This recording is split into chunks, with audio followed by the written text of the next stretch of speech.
Tervetuloa seuraamaan Luolavuori Open 2026 MPO-sarjan playoffia. 2 kierroksen jälkeen tasatulokseen päätyi Daniel Davidson ja Teemu Lampainen. Jatkovälillä lähdetään pelaamaan tätä rataa ensimmäisestä väylästä eteenpäin, kunnes eroa tulee.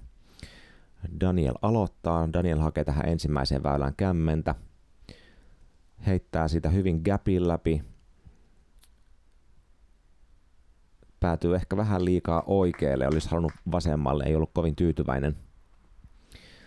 Toisena lähtee nyt sitten Teemu.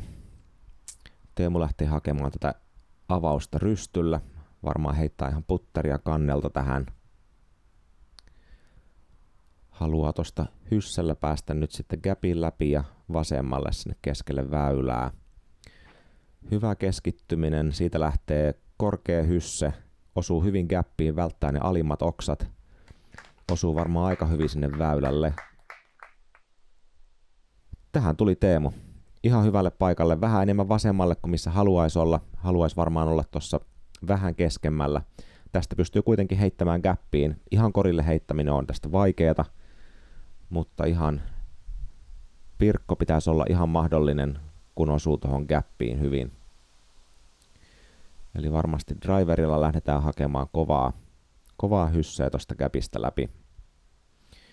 Siellä on aika tuulinen keli, joten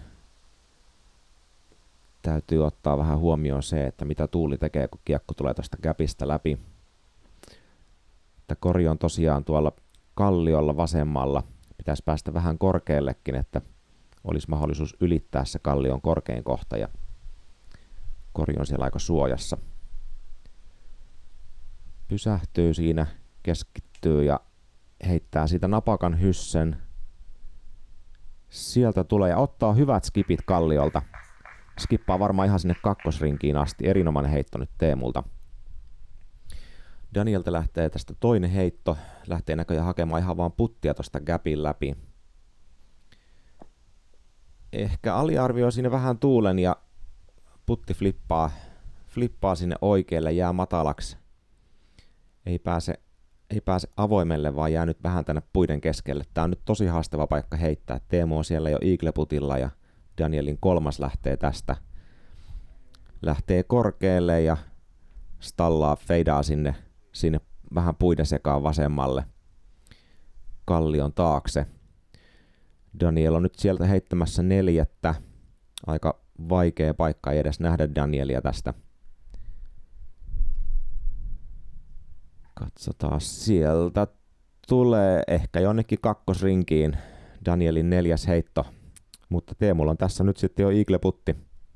Teemun 3. lähtee tästä, joten riittää kun Teemu laittaa tän alle ja voi nostaa siitä voittoputin sen jälkeen.